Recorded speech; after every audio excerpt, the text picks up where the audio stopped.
السلام علیکم ورحمۃ اللہ وبرکاتہ۔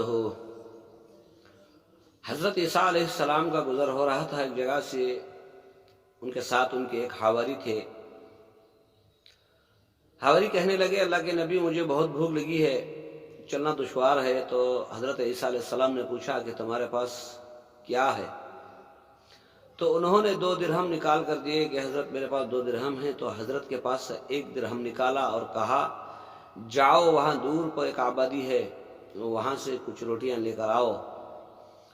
تو حواری جانے لگے، راستے میں ان کے خیال آیا کہ بھئی میرے تو 2 درہم ہیں، حضرت کا تو 1 ہے، میرے حصے کی روٹی ان کے حق میں چلی جائے گی۔ سوچنے لگا اور جا کر دیکھا تو 3 روٹیاں آئی، تو 1 روٹی وہیں پر کھا گیا۔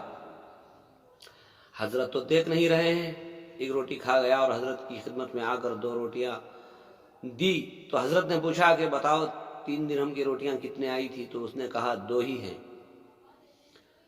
تو آپ علیہ السلام نے کھا کر وہاں سے سفر جاری کیا۔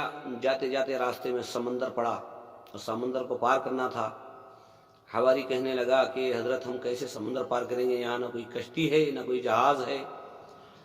تو حضرت عیسیٰ علیہ السلام نے کہا کہ تم میرے پیچھے پیچھے میرا کرتا پکڑ کے آؤ۔ تو حضرت عیسیٰ علیہ السلام پانی پر سے ایسے گزر گئے کہ ان کے پاؤں بھی نہیں بھیگے تھے۔ جا کر اترے تو حواری نے کہا یا اللہ تیرا کتنا بڑا احسان و کرم ہے کہ ایسے نبی کے ساتھ زندگی بسر کرنے کی مجھے سعادت نصیب فرمائی۔ تو حضرت عیسیٰ علیہ السلام پوچھنے لگے بتاؤ یہ دیکھ کر تمہیں کیا ہوا؟ تو اس شخص نے کہا اللہ کے نبی مجھے یہ معجزہ دیکھ کر میرے دل میں ایمان جگ اٹھا ہے۔ تو آپ علیہ السلام نے پوچھا بتاؤ 3 درہم کی روٹیاں کتنی تھی؟ تو اس نے کہا نہیں حضرت 2 ہی تھی۔ تو پھر سفر جاری ہوا۔ جاتے جاتے راستے میں پھر بھوک جیسے حالات پیدا ہوئی تو کہنے لگا حضرت مجھے پھر سے بھوک لگ رہی ہے، اب تو ہمارے پاس کچھ نہیں ہے، چلنا بھی محال ہے، کیا کریں؟ تو آپ علیہ السلام نے ایک جگہ بیٹھ کر دیکھا تو دور پر کچھ ہرنیاں چل رہی تھی۔ ایک ہرن کو آواز دی، اللہ کے حکم سے آ جا تو وہ آ گئی، اس کو ذبح کیا، بھوند کر کھایا۔ دونوں نے بہت کھایا، خوب کھایا۔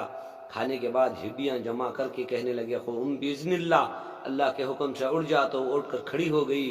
کہنے لگے جا اپنے اہل و عیال میں مل جا، تو وہ چوکڑیاں بھرتی ہوئی نکل پڑی۔ تو دیکھ کر حواری نے کہا یا اللہ تیرا کتنا بڑا احسان ہے، کیا سعادت مجھے ملی ہے کہ ایسے نبی کے ساتھ میں گزر رہا ہوں۔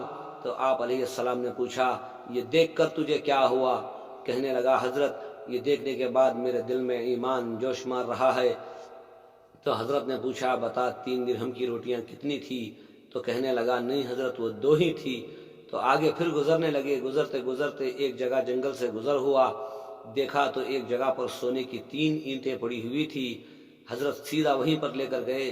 جا کر سونے کی اینٹیں دیکھنے کے بعد یہ خوشی سے اچھل پڑا، کہنے لگا حضرت یہاں تو سونے کی اینٹیں پڑی ہوئی ہیں۔ تو حضرت نے کہا ہاں ایک تیری ہے ایک میری ہے۔ تو وہ پوچھنے لگا حضرت یہ تیسری اینٹ کس کی ہے؟ تو کہنے لگے وہ تیسری روٹی جس نے کھائی تھی یہ اینٹ اس کی ہے۔ تو کہنے لگا ہاں حضرت وہ روٹی میں نے ہی کھائی تھی۔ تو حضرت کہنے لگے یہ 3 اینٹیں بھی تو ہی رکھ لے، مجھے اس سے کیا لینا دینا ہے، اب میرا سفر جاری ہے۔ تو آپ چلے گئے۔ یہ 3 اینٹوں کو دیکھ کر اچھل رہا تھا، خوشی بنا رہا تھا۔ اتنے میں وہاں 3 ڈاکو پہنچے۔ پہنچنے کے بعد دیکھا تو سونے کی اینٹیں تھی۔ دیکھ کر کہنے لگے ارے یہاں تو سونے کی اینٹیں ہیں۔ تو کہنے لگا یہ تو میری ہیں، تو زندہ رہے گا تو تیری ہیں۔ تو تینوں نے مل کے اس کا کام تمام کر دیا، اس کو جان سے مار دیا اور ہر ایک کے حصے میں 1 اینٹ لینے کا فیصلہ کر کے کہنے لگے جاؤ کوئی ایک شخص جا کے دور پر آبادی ہے وہاں سے کچھ کھانا لے کر آؤ، آج کے بعد ہم ڈکیتی نہیں کریں گے، جو اینٹیں ہیں ہر ایک کے حصے میں 1 آئے گی، یہی بس ہمارے لیے کافی ہے۔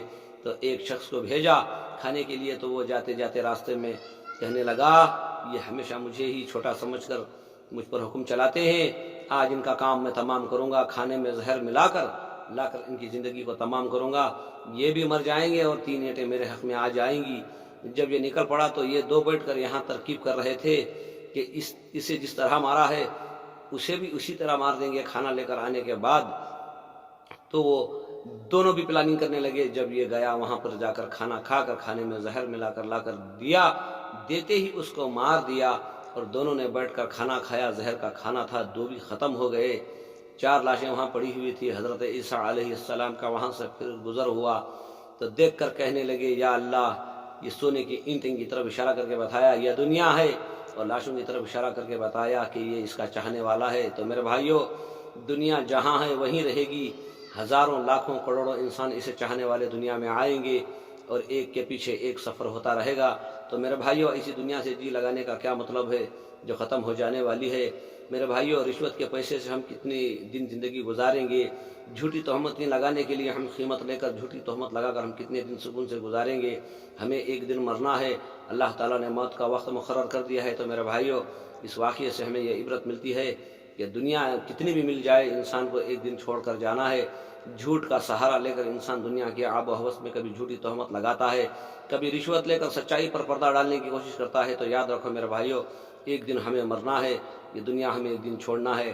جتنی زندگی ہماری بچی ہوئی ہے، اللہ سبحانہ و تعالیٰ کے فضل و کرم سے ہمیں سچ بولتے ہوئے، سچائی کا ساتھ دیتے ہوئے ہمیں گزر جانا ہے. یا اللہ ہماری پچھلی زندگی کو معاف فرما، اور بقیہ زندگی میں الہی العالمین ہمیں نیک کام کرنے کی توفیق عطا فرما. اور جب بھی ہمیں موت آئے تو